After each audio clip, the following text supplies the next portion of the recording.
Mbote papa. Mbote papa. Papa kombo nani? Comment on a François Mwambu. Aux en direct à la chaîne Top Africa News. Je vais recevoir comment on a simplicité. Il y a ça papa. Et là on est ça se passer à. Et là ça se passer à wa. Ba bimisa ke bato na banda ko na bapang. Na un certain munganga. Alors ça disant parti au union si c'est combien d'hectares il y a à Zouaka. À Sombaka yango. Ça ka Sombaka yango na Kopela to yebite. Yango yo, je crois deuxième fois yango yo. La liboso pas tentacule juste ma bim sabato.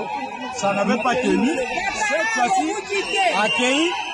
Avec le Canada, bateau naïe, ba bimisi bateau.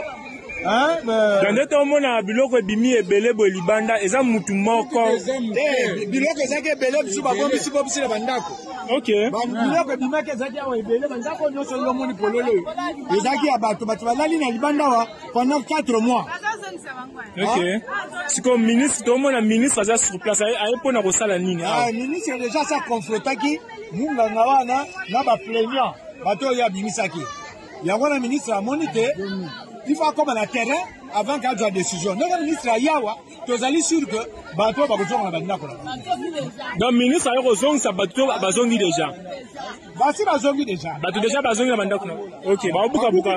Ok, donc ministre a besoin ça bateau na bandako na ba. Ok. Papa yep ça non, tu as précisément wapi. Tu as précisément na face à na quartier face na quartier Kopela. Na quartier Kopela. Déjà la Kopela. Ah